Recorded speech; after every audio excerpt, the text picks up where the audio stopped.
예, 광주에는 어젯밤에 비가 많이 내렸습니다. 예, 비가 오면 생각나는 원장 한정열입니다. 반갑습니다.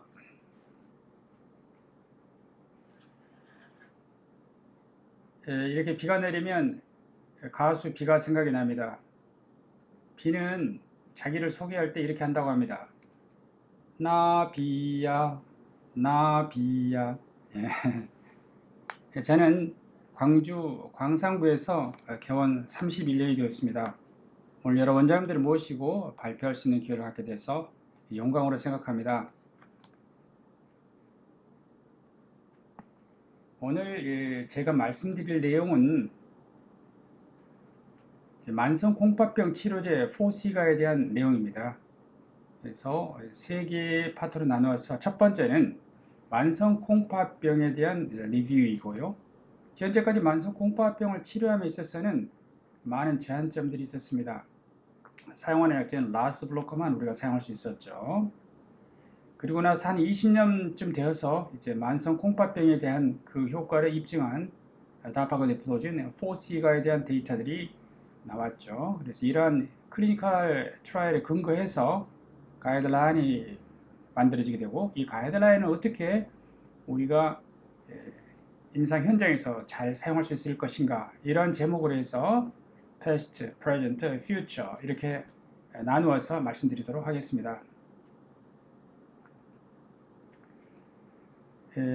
먼저 현재 만성 콩팥병의 관리는요, 전 세계적으로 만성 콩팥병으로 인한 부담이 높습니다. 그래서 우리나라, 일본, 오세아니아 지역은 만성 콩팥병의 그 유병률이 약 12% 정도입니다. 우리나라만 따로 보면은요, 만성 콩팥병의 그 유병률이 13.7% 높은 유병률을 보이고 있습니다. 그래서 현재 예상하고 있는 만성 콩팥병 환자 수는 약 460만 명으로 성인 9명당 1명이 만성 콩팥병을 가지고 있습니다. 그런데 만성 콩팥병으로 진단받은 사람은 2019년에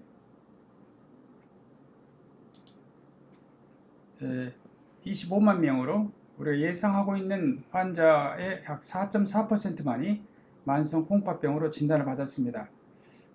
그러니까 매우 낮은 진단 현황이 되겠습니다. 우리나라의 말기 콩팥병, 이것은 ESRD죠. 말기 콩팥병의 발생률이 높고요. 전 세계 4위이고, 그리고 또 빠르게 증가하고 있습니다. ESRD의 발병률도 많고, ESRD가 또 빠르게 증가하고 있다는 것입니다. 이러한 그 만성 콩팥병을 일으키는 중요한 원인이 당뇨병이죠. 당뇨병 환자 약 크게는 40%, 고혈압 환자의 20에서 30%, 그다음에 결국은 혈압과 당뇨가 원인이 되어서 심혈관 질환이 생길 텐데요. 심혈관 질환을 가진 환자 약 38%가, 그러니까 약 40%가 만성 콩팥병을 가지고 있는 것입니다. 그런데 이러한 질환을 가지고 있음에도 불구하고 만성 콩팥병이라고 진단받은 사람은 5% 정도밖에 되지 않습니다. 그러므로 아직도 많은 환자들이 만성 콩팥병이 있지만 진단이 되지 않아서 치료가 좀 늦어질 수가 있겠습니다. 특별히 당뇨병, 고혈압, 또 심혈관 질환이 있는 환자들은 만성 콩팥병에 대한 스크리닝이 반드시 필요하다 할 수 있겠습니다. 사구체 여과이 감소할 때마다, 사구체 여과일은 EGFR을 가지고 EGFR이 60에서 45, 45에서 30 이렇게 나눠서 3A, 3B, 30이하고 CKD 스테이지 4이죠. 자, 이렇게 진행하게 되면은 카디오베스큘러 모탈리티가 높습니다. 스테이지 4에서 스테이지 5로 진행해가지고 투석을 받는다거나 심장 이식을 받게 되기 전에 심혈관 질환이 먼저 찾아와서 심혈관 질환에 의한 사망이 증가해 버립니다. 그래서 리널 리플레이스먼트 테라피를 하기 전에 심혈관 사망이 먼저 찾아오기 때문에 이렇게 만성 콩팥병을 빨리 진단하는 것이 심혈관 질환의 사망률을 낮춰줄 수가 있겠습니다. 만성 콩팥병 환자를 대상으로 한 임상 연구 중에서 효과가 있었던 것은 ACE 이니비터 ARB인데요. 우리는 ACE 이니비터를 거의 사용하지 않기 때문에 ARB 연구 중에서 아이버살탄을 이용한 아이덴티하고 로사알탄을 이용한 미나울 스터디가 있습니다. 이 두 개의 연구는 당뇨병이 있고 당뇨병성 신장 질환이 있는데 단백뇨가 있는 환자입니다. 단백뇨가 있는 환자에 있어서 질환의 진행을 본 것입니다. 이때만 하더라도 시럼 크레아치닌을 보았거든요. 그래서 시럼 크레아치닌이 2배가 되는 경우 더블링 오브 시럼 크레아치닌 그리고 ESRD 그리고 리날 데스 이런 것을 묶어서 컴포지트 리날 엔드포인트로 봐가지고 아이버살탄이나 로살탄을 사용하는 경우에 이런 리날 디시즈 프로그레션을 막을 수가 있었죠. CKD 프로그레션을 막을 수 있었습니다. 그래서 그간에는 ARB를 CKD 환자에게 우리가 처방하였습니다. 그 다음에 월메살탄은 로드맵 연구를 통해서 노르모 알부미누리아에서 마이크로 알부미누리아로 프로그레션 되는 것을 막는 것을 보여주었습니다. 그래서 ARB는 미량 알부민요, 단백뇨, 프로그레션을 막고 또 리그레이션을 도와주는 약제가 되겠습니다. 다른 ACE 이니비터 ARB 컨비네이션은 도움이 되지 않겠습니다. 대한심장학회에서는 2033년까지 만성 콩팥병 환자 수를 10% 감소시키고 ESRD, 당뇨병성 말기 콩팥병 환자를 10% 감소시키고 그 다음에 말기 콩팥병 환자의 재택치료 비율을 30% 이상 증가시키는 것을 목표로 하고 있습니다. 지금까지는 만성 콩팥병 환자의 질병 버든을 보았습니다. 현재까지는 만성 콩팥병 환자에게 우리가 사용할 수 있는 약제는 라스 블로커입니다. 라스 블로커였습니다. 그래서 이번엔 두 번째 만성 콩팥병 환자를 대상으로 했던 임상 연구 4C가 클리니컬 트라이얼을 보도록 하겠습니다. 4C가를 이용한 임상 연구는 디클레어하고 다파CKD가 있는데요. 디클레어는 당뇨병 환자를 대상으로 한 연구였었습니다. 다파CKD는 당뇨병, 비당뇨병 모두 포함해서 한 연구가 다파CKD 연구입니다. 이미 디클레어에서 당뇨병 환자를 대상으로 해서 CKD에 도움이 된다는 걸 입증하였지만 다시 한번 이것 CKD로의 프로그레션을 막는다는 것을 프라이머리 엔드포인트로 해가지고 비당뇨 환자까지 포함해서 한 연구가 다파CKD 연구입니다.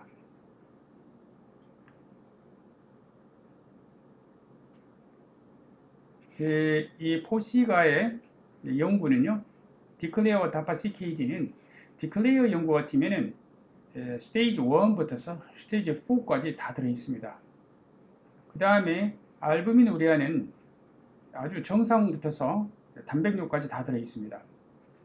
다파CKD는요, 당뇨, 비당뇨병 환자에 있어서 스테이지 2 to 4, 요 사이에 들어있는 환자들이 들어있고요.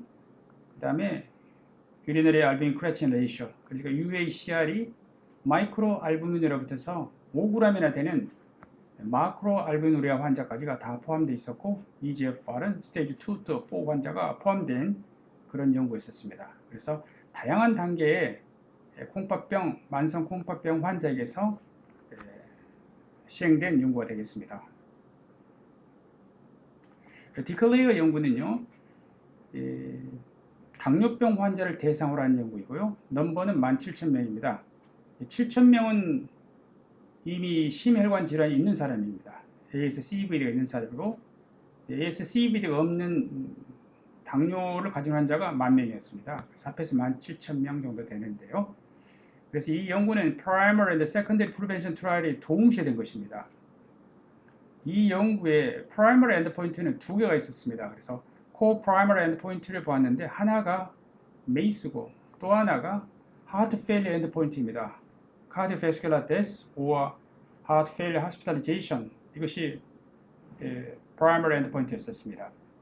그리고 Secondary Endpoint 중에서 Main Secondary Endpoint는 Renal Composite Endpoint였습니다. 여기서는 EGFR이 40% 이하의 감소, 그 다음에 ESRD로 진행, renal death 이것을 묶어서 main renal composite endpoint로 보았습니다. 이 디클레어 연구의 EGFR 카테고리는 말씀드린 것처럼 EGFR 60 이상이 93%입니다. 그래서 60 이하인 일반적인 CKD 환자가 7.4%밖에 들어있지 않습니다. UACR도 마찬가지로 정상이 약 70%이고요. 마이크로 알부미누라가 24%, 마크로 알부미누라는 7%밖에 되지 않았습니다. 그래서 전체적으로 보면 EGFR이 85고 UACR이 13밖에 되지 않았습니다. 그러니까 거의 정상인 사람들을 대상으로 했기 때문에 1차 진료기관에서 진료하는 개원선생님들이 진료하는 환자의 대부분을 포함하고 있다 이렇게 보시면 되겠습니다. 자, 이 연구의 프라이머리 엔드포인트는요, 메이스는 감소시키지 못하였습니다. 또 하나 cardiovascular death, heart failure, hospitalization이라고 하는 heart failure 엔드포인트는 성공을 하였죠. 지금 이 말씀드리는 이 renal composite endpoint는요, secondary endpoint 중에서 가장 중요한 main secondary endpoint입니다. 여기서 renal composite라고 하는 것은 앞으로 계속해서 renal composite endpoint가 나올 텐데요. EGFR이 40% 이상의 감소 또는 EGFR이 60% 이하로 떨어지는 경우 ESRD와 renal death 이것을 묶어서 renal composite endpoint라고 합니다. ARB 연구에서는 serum 크레아틴을 이용했지만 그 뒤부터 산 연구들은 전부 다 EGFR의 감소를 보았습니다. 그래서 보니까 다파글리플로진을 사용하게 되면 플래시보 대비 신장 복합 변수를 47% 절반 정도로 감소시킬 수가 있습니다. 각각의 세퍼레이트 엔드포인트를 보게 되면 EGFR 40% 이상의 감소 또는 60 이하로 EGFR이 감소되는 경우가 약 절반 정도로 감소시킬 수 있었고요. ESRD로의 진행은 약 70% 감소됐네요. ESRD와 renal death가 59%입니다. ESRD라고 하는 것은 EGFR이 15 이하 또는 renal replacement therapy 또는 renal transplantation 이 세 가지를 ESRD로 생각하시면 되겠습니다. 디클레어 연구에서 UACR은 정상에서부터서 단백뇨까지 많이 있었죠. 이 환자군에서 따로 분석을 해보아도 renal specific composite endpoint에 있어서 UACR에 관계없이 도움을 받을 수 있다는 것을 알 수가 있습니다. UACR에 관계없이 EGFR이 떨어지는 것을 막을 수가 있는 것입니다. 그 다음에 이 연구는 heart failure 연구의 endpoint인 cardiovascular death or heart failure hospitalization을 감소시켰는데요. 이건 primary endpoint죠. 이 각각 그것이 UACR 이렇게 나눴을 때도 마찬가지로 primary endpoint인 cardiovascular death or heart failure hospitalization을 다 감소시킬 수 있다는 것을 볼 수가 있습니다. UACR에 관계없이 다파글리플로진을 사용할 때 renal composite endpoint를 개선시키고 heart failure, hospitalization, cardiovascular death를 감소시킬 수 있다는 것을 보여주었습니다. 이제는 이제 다파 CKD 연구입니다. 조금 전에 디클리어 연구는 당뇨병 환자만을 대상으로 한 연구였고요. 다파 CKD는 당뇨, 비당뇨병 환자군을 대상으로 같이 본 것입니다. 그리고 디클리어 연구에서는 메인 세컨더리 엔드포인트가 renal composite인데요. 다파 CKD는 이게 바로 primary 엔드포인트가 되는 것입니다.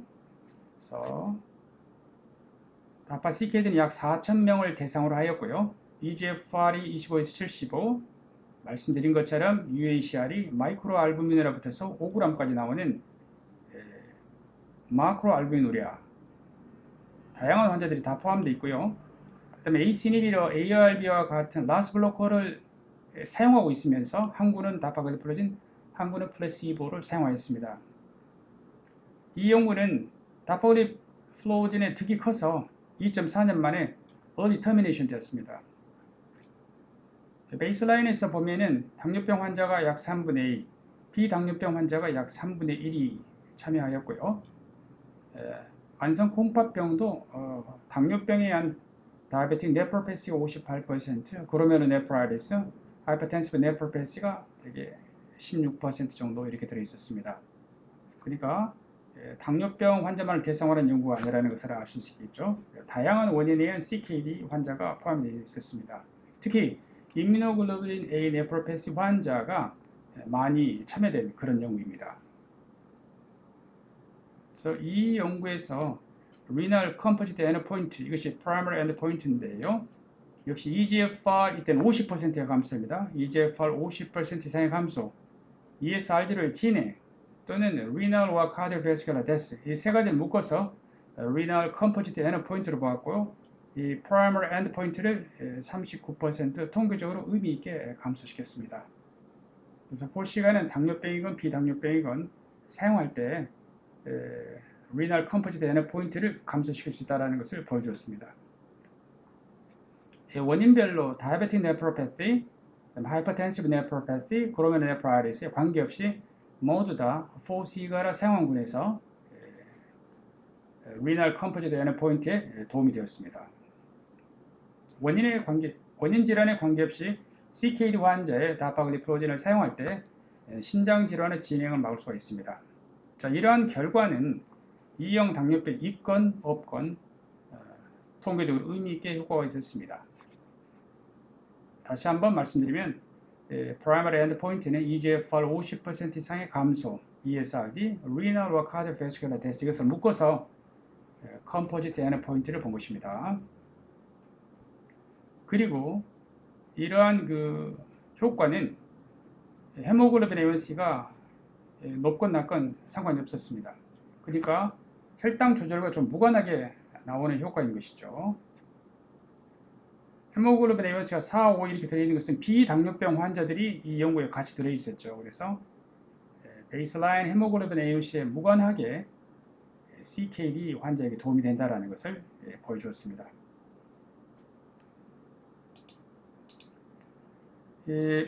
다파 CKD 연구하고 비교해서 엠파글리프로진 연구는 엠파키든이라고 하는 연구가 있습니다.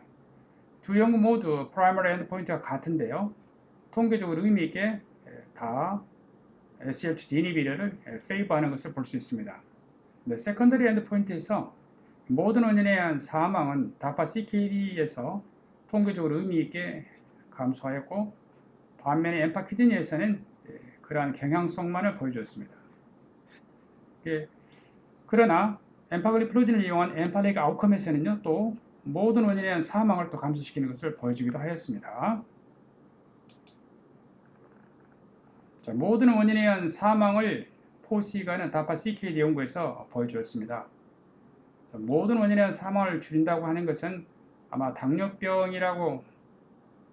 말고도 만성 콩팥병에 있어서 어떤 질환의 코스에 영향을 줄 수 있는 약제라는 것을 알 수가 있겠습니다. 그다음에 이건 다파 CKD 연구는 프라이머리 엔드포인트가 Renal Composite Endpoint인데요. 이 연구에서 이제 하트 페일리어 아웃컴도 같이 보았습니다. 그래서 Cardiovascular Death or Heart Failure Hospitalization을 묶어서 보았는데 4시가라 사용하는 것이 스탠다드 오브 케어에 비해서 통계적으로 의미 있게 감소시키는 것을 볼 수가 있습니다. 그러니까 CKD 연구에서 하트 페일리어 엔드포인트도 같이 보았고요. 또 다파 하트 페일리어라는 연구가 있죠. 다파 하트 페일리어에서는 프라이머리 엔드포인트가 하트 페일리어 엔드포인트이고 세컨더리 엔드포인트가 리널 컴포지트 엔드포인트입니다. 두 연구는 서로 똑같이 좋은 결과들을 보였습니다. 심장과 신장에 다 좋은 효과를 보였습니다. 그럼 다파 CKD하고 오늘 언급하지 않는 다파 하트 페일리어는요, 디클리어 연구에서는 당뇨병 환자를 대상으로 하트 페일리어 하스피탈리제이션 이런 것을 감소시켰었죠. 프라이머리 엔드포인트에서. 그다음 메인 세컨더리 엔드포인트에서 CKD로의 프로그레션을 감소시켰는데요. 다파 CKD, 다파 하트 페일리어는 비당뇨병 환자가 들어있죠. 이 환자군에서는 당뇨병의 발생을 줄여주었습니다. 이것도 좋은 결과입니다. 이것은 우리가 예상이 가능할 거라고 생각을 합니다. 포시가를 사용할 때 당뇨병의 예방이 가능할 것이다. 그 다음에 치료가 어려운 이뮤노글로불린 네프로패시 환자가 다파 CKD에서 270명이 참여되어 있었고요. 이들에 대한 프라이머리 엔드포인트를 보니까 플래시보 대비 훨씬 더 크게 신장 질환의 진행을 막을 수가 있었습니다. 그래서 IgA 네프로패시 환자에게 있어서 포시가를 사용하는 것은 리널 컴포지트 엔드포인트를 감소시킬 수 있다는 것입니다. 그 다음에 다파 CKD 연구에서 2형 당뇨병을 가진 환자에 있어서 다파글리프로진을 사용한 군이 그렇지 않은 군 대비 인슐린 사용을 감소시켜 주었습니다.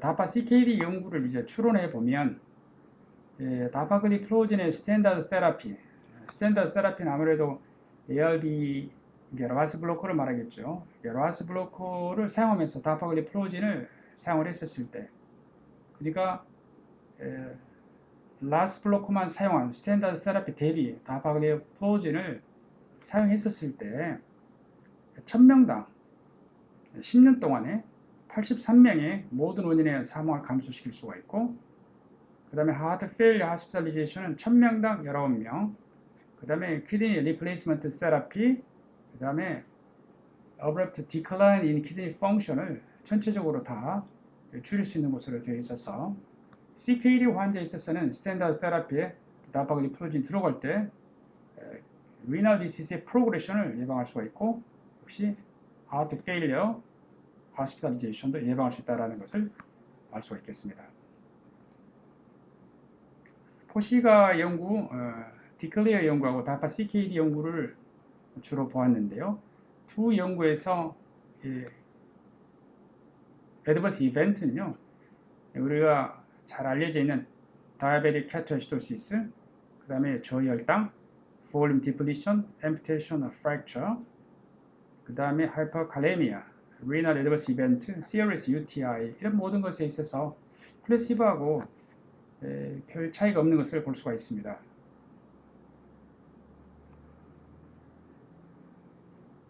포시가는 만성 콩팥병 환자에게 EGFR 25까지 사용해서 신장 질환이 진행하는 것을 막을 수가 있겠습니다. 이 25라고 하는 것은 다파 CKD 연구에서 EGFR이 25에서 75인 사람들을 대상으로 한 연구 때문에 우리나라에서는 지금 EGFR 25 이상에서 CKD와 하트 페일리어에 사용을 할 수가 있습니다. 진나라를 세운 왕이 진시황제죠. 진나라를 시작한 황제라는 뜻인데요. 이것은 진시황제가 시호를 자기가 만든 것입니다. 진시황제라고. 그런데 이 진시황제는 오래 살고 싶어 했었어요. 오래 살고 싶어 했었는데 결국에는 49세 나이로 사망하였습니다. 물론 그 당시 BC 210년에 49세니까 굉장히 오래 산 것이긴 합니다. 이 사람이 한국이나 일본으로 장수하기 위해서 사람들을 많이 보냈어요. 불로초를 구하기 위해서. 그러나 절대 구하지 못하였었죠. 진시황제가 장수로 사람을 보냈더라면, 우리나라 장수 사과를 먹었으면 오래 살았을 수 있겠다 생각도 들어지는데요. 이 사과나무 껍질에서 시작한 것이, 추출한 것이 플로진이에요. 이 플로진에서 시작한 것이 이 다파글리프로진, 엠파글리프로진 등이 나오게 된 것이죠. 그래서 사과나무 껍질에서 시작하는 플로진이 당뇨병 환자에 있어서 장수할 수 있는 그런 약이 되겠습니다. 이번에는 이러한 포시가의 클리니컬 트라이얼, SGLT2 이니비터의 클리니컬 트라이얼에 근거해서 가이드라인이 바뀌게 되었죠. 이러한 가이드라인은 어떻게 리얼 월드 프랙티스에서 우리가 사용할 것인가, 이런 이야기입니다. 2023년도 당뇨병 진료 지침, 2022년도 고혈압 진료 지침에서 보면은 매년 최소 1회 이상은 EGFR하고 UACR을 검사하라. 그래서 30mg 이상이 나오면 우리가 마이크로 알부민이라, EGFR 60 이하가 되면 CKD 스테이지 3가 될 텐데요. 이 이하면 CKD로 진단하고 그때부터서는 SGLT2 이니비터를 사용하는 게 좋겠죠. 당뇨 환자에 있어서. 네, 고혈압 환자에 있어서 그럴 가능성이 있지만 고혈압 환자에서는 아마도 라스 블로커를 먼저 사용할 것이고요. 그래도 조절이 되지 않는다 그러면은 현재는 보험은 되지 않겠지만 SGLT2 이니비를 컨비네이션 하는 것이 리널 프로텍션을 기대할 수가 있을 것입니다. Kidney Disease Improving Global Outcome KDIGO 가이드라인에서는 First Line 트리트먼트로 SGLT2 이니비를 권고하고 있습니다. 그래서 First Line 세라피는 SGLT2 이니비러 그리고 메포르민이죠. 메포르민은 EGFR 30 이하로 떨어지면 사용할 수 없어요. 30에서 45 스테이지 3B의 경우에 있어서는 메포르민 1000mg까지, 그다음에 45에서 64인 3A의 경우에 있어서는 메포르민 2000mg이 사용 가능합니다. SGLT2 이니비러는 EGFR 20 이상이면 퍼스트 라인 세라피로 이제 권고하고 있습니다. 당뇨병이 있으면서 당뇨병성 심장 질환이 있을 때 1차 약제가 SGLT2 이니비러라는 것이죠. 추가적으로 혈당 감소가 필요하다 그러면 메포르민을 컨비네이션 하면 되겠습니다. 그 다음에는 이제 더 필요하다면 GLP-1 리셉터 아고니스트인데 국내에서는 이런 조합이 보험이 되지는 않죠. 그 다음에 2022년 ADA-EAC 가이드라인에서도 이 ADA-EAC 가이드라인은요 두 개로 나누어서 한쪽은 카디오 리널 리스크 리덕션에 대한 것이 있고 또 하나는 이 혈당을 잘 감소시키는 거하고 체중에 대한 것입니다. 그래서 카디오 리널 리스크 리덕션의 ASCVD, ASCVD 하이 리스크, 그다음에 하트 페일리어, 하트 페일리어는 하프 레프이건 하프 페프이건 상관없이 하트 페일리어, 그다음에 CKD 이 환자들에 대해서는 SGLT2 이니비러가 1차 약제가 되겠습니다. 첫 번째 약제입니다.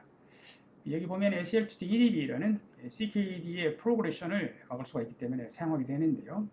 EGFR 20 이상이면 사용하는 것으로 되어 있습니다. 20 이하면 사용하지는 않겠습니다.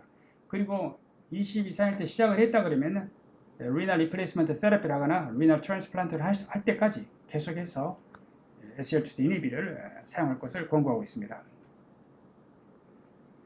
이러한 AD 가이드라인은 2023년도 우리나라 당뇨병 진료 지침하고 같습니다. 우리나라 당뇨병 진료 지침에서도 ASCVD가 있는 경우 ASCVD 하이 리스크, 하트 페일리어, CKD 경우에 있어서 1차 약제가 메포르민이 아닙니다. SGLT2 이니비러입니다. 그래서 SGLT2 이니비러에 메포르민 이제 자리를 내주었습니다. 예전에는 항상 1차 약제가 메포르민을 했었는데요. SGLT2 이니비러가 이런 카디오 리널 리스크가 있는 경우에서 1차 약제가 SGLT2 이니비러입니다. 그 다음에 이런 질환이 없는 경우에 있어서는 메포르민 1차 약이 될 수가 있겠습니다. 그리고 혈당 강화를 위해서 다른 약제들을 컨비네이션을 하게 될 텐데요. 그 중에서 SGLT2 이니비러가 혈당 강화 효과도 좋고 저혈당도 생기지 않으며 체중도 감소할 수 있죠. 그래서 SGLT2 이니비러가 그 다음 약제로서 가장 많이 선택이 될 것입니다. 그 다음에 대한신장학회에서 EGFR 20 이상이면 당뇨병성 콩팥병 환자에게 있어서 CKD 환자에 있어서 SGLT2 이니비를 추천하고 있습니다. 여기서 SGLT2 이니비를 EGFR 20 이상이면 사용할 수 있고요. 메포르민 EGFR 30 이상이면 사용할 수가 있죠. 조절 잘 되지 않으면 메포르민 용량은 EGFR에 따라서 조절하면서 투드러그 컨비네이션에서 혈당을 조절할 수 있겠습니다. 보신 것처럼 대한신장학회, 그 다음에 AD 가이드라인, KDIGO 가이드라인에서는 전부 다 EGFR 20까지 SGLT2 이니비러를 사용할 것을 추천하였습니다. 말씀드린 것처럼 EGFR 20까지 추천하고 있지만 우리나라의 지침인데요. 2형 당뇨병 환자의 경우에서 EGFR 45 이상일 때 사용을 합니다. SGLT2 이니비러는. 만약에 45 이하면 글로메룰 필트레이션 잘 되지 않습니다. 글루코스가. 그러면 프록시멀 튜브에서 작용하는 SGLT2 이니비러의 그 효과를 기대할 수가 없기 때문에 EGFR 45 이상일 때 당뇨병 환자의 혈당을 감소시키는 목적으로 사용하게 되고요. 혈당 감소하고는 좀 무관하게 CKD나 하트 페일리어 환자에서는 EGFR 25부터서 당뇨병이 있으면 급여가 당연히 되겠죠. 당뇨병이 없으면 환자 전에 본인보다 100대 100으로 CKD하고 하프 레프 환자를 현재는 치료할 수가 있겠습니다. 그래서 가이드라인에서 나오는 20하고 25가 약간 차이가 있죠. 2023년 4월 1일자로 3제 병용에 있어서 이런 것이 이제 사용할 수 있죠. 예전엔 메프로민 플러스 SGLT2 이니비터를 사용하다 혈당 조절이 되지 않으면 설포노소제만 포함이 되었습니다. 이러한 조합을 사용하다 이제는 메프로민 SGLT2 사용하다가 혈당 조절이 더 돼야 되겠다. 그럼 DPP4 이니비터를 컨비네이션 하거나 TGD를 컨비네이션 할 수가 있습니다. 이때는 SGLT2 이니비터 얼투그리플로즈는 제외입니다. 그래서 이러한 3제를 이용을 해서 치료하는데 아마 쌤들이 제일 좋아하는 것은 메프로민 SGLT2 이니비터 DPP4 이니비터일 것입니다. 혈당 감소가 추가적으로 더 되면서 SGLT2 이니비터의 좋은 효과를 깎아먹지는 않겠습니다. 그러나 TGD의 경우에 있어서는 항상 쌤들이 생각할 때 TGD 부작용을 먼저 생각하기 때문에 SGLT2 이니비터하고 특별한 경우에는 TGD를 컨비네이션해서 치료할 것입니다. 이것은 카나글리플로진을 이용한 연구, 크리덴스 연구에서 크리덴스 연구에서 예를 들면 환자가 나이가 93이고 EGFR이 56이다 했었을 때 이 환자를 스탠다드 세라피인 라스블로크만 사용할 때 EGFR의 감소율은 1년에 4.6이 감소하면서 약 10년 후에 EGFR이 10 이하가 되어버리는 ESRD를 진행할 수 있을 것입니다. 그런데 라스블로크에다가 SGLT2 이니비터 카나글리플로진을 섞었을 때 1년에 EGFR의 감소가 1.85로 이제 줄기가 줄어들게 되겠죠. 그러면서 25년 후에 ESRD로 EGFR이 10 이하로 진행을 하게 될 것입니다. 그렇다면 스탠다드 테라피에 비해서 스탠다드 테라피 플러스 SGLT2 이니비터를 사용할 때 ESRD로의 진행을 약 15년 정도를 더 늦게 할 수가 있겠습니다. 이렇게 보면은 굉장히 중요한 것이 SGLT2 이니비터라는 것을 알 수가 있겠죠. 그러면 Q&A 시간 갖도록 하겠습니다.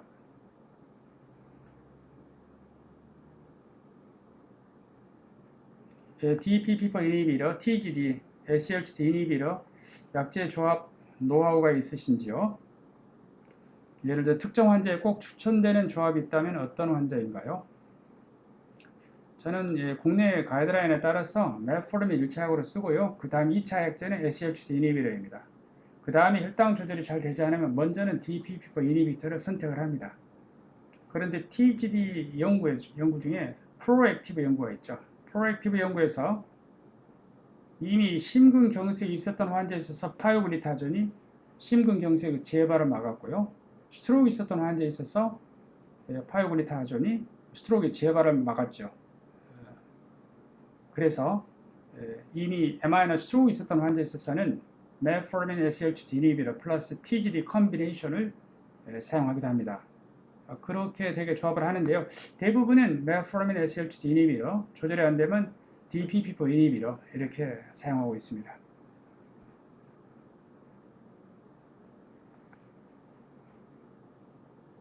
메트포르민과 DPP4 이니비터로 혈당이 7.0 정도로 스테이블하게 관리되던 환자의 합병증 등 장기적 베네핏을 고려해서 바로 SGLT2 이니비터를 추가해야 되나요?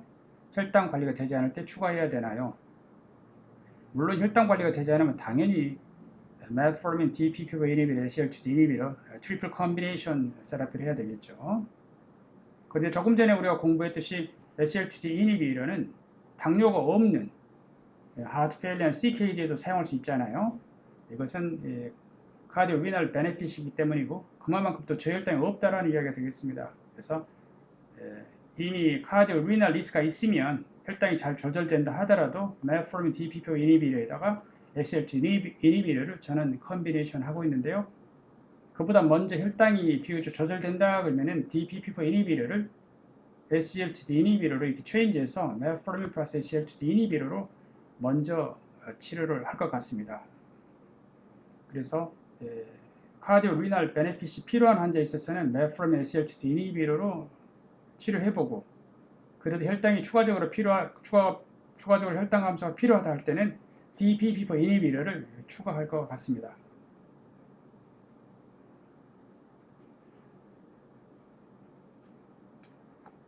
세 번째 질문은요. DPP4 이니비터 중에서 신장 이점으로 어떤 약제를 사용하시는지, 어떤 점 때문이신지, SGLT2 이니비터와 신장 부분만을 놓고 봤을 때 어떤 차이가 있을까요? 두 조합은 좀 더 기대 효과가 있는지요?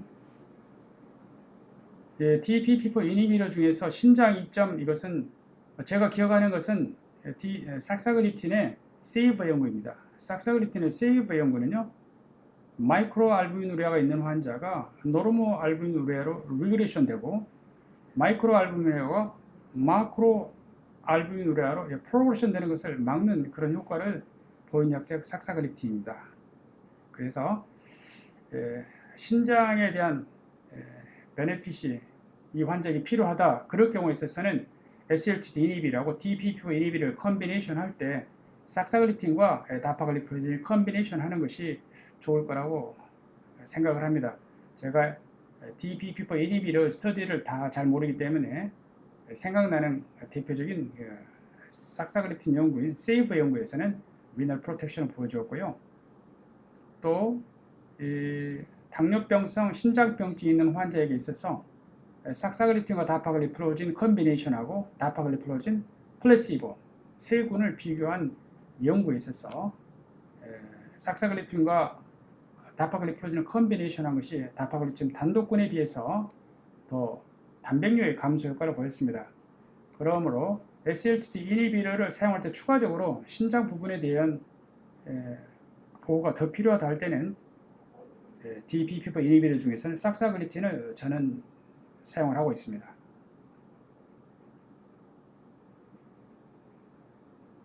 선생님께서는 만성 콩팥병 환자에서 어떠한 경우에 신장내과 전문의의 진료를 의뢰하시는지요? 제 경우 같으면은 EGFR이 30 이하로 내려가는 CKD4, 그 다음에 UACR이 300이 넘어가는 단백뇨가 있으면 그때는 환자분께 신장내과 가실 것을 점진적으로 말을 합니다. 예.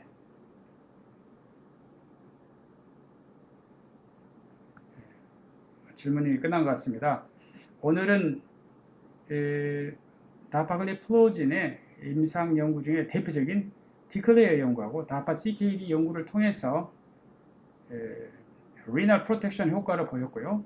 또 하트 페일리어에 대한 효과도 보았었죠. 그래서 하트 페일리어, 호스피탈리제이션, 카디오베스큘러 데스를 감소시켜주는 것을 보였습니다. 그래서 오늘은 4C가의 카디오 리널 메타보릭 프로텍션을 보인 임상 연구와 그로 인해서 바뀌어진 가이드라인을 중심으로 말씀드렸습니다. 이상입니다. 감사합니다.